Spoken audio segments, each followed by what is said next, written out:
আল্লাহর নবী হাদিসের তাফসীর করছেন। ভাই আমার বন্ধু আমার, গাছটা কিছু বলে না, গাছটা একটাই কথা বলছে, আল্লাহ তুমি আমাকে বিরাট বটের গাছ বানিয়েছো। আল্লাহ তোমার কোরআন বলে ইউসাব্বিহু লিল্লাহি মা ফিস সামাওয়াত, আসমান এবং জমিনের নিচে যতগুলো মাখলুকাত রয়েছে আল্লাহ, তো রব্বুল আলামিন আমিও তোমার নগ্ন একটা মাখলুক।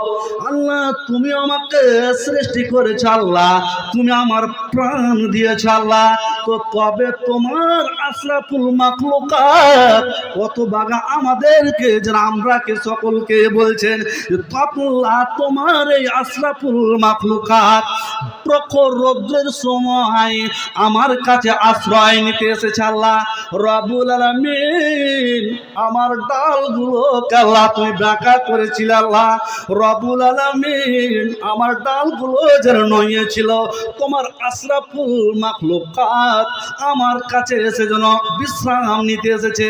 রব্বুল আলামিন কাউরি তো মাথায় লেগেছে আল্লাহ, কাউকে তো পায়েও জোট লেগেছে।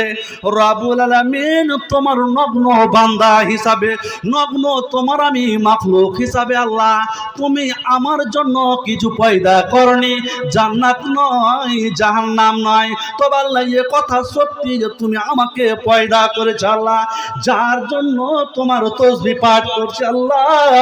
এ ভাই আমার বন্ধু আমার, আমি কেন এই ইতিহাসটা বললাম যে আপনি আমি একদিকে আশরাফুল মাখলুকাত, আর সারা পৃথিবীর যত জীবজন্তু পোক পাখালি রয়েছে এরা একদিকে, তো আমি আপনি হলাম আশরাফুল মাখলুকাত।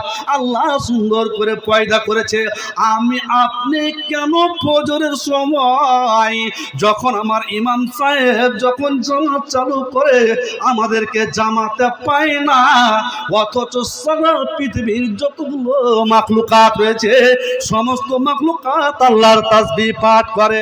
এ ভাই আমার বন্ধু আমার, আমরা কি জান্নাতের আশা করি না? নিশ্চয়ই আল্লাহর তাসবিহ পাঠ করলে আমরা জান্নাত পাবো, নচিত আমাদেরকে জান্নাত দিবে না, জাহান্নামে চলে যাব। ভাই আমার বন্ধু আমার, কি কাজ করলে, কোন তাসবিহ পাঠ পড়লে আপনি জান্নাতে যাবেন?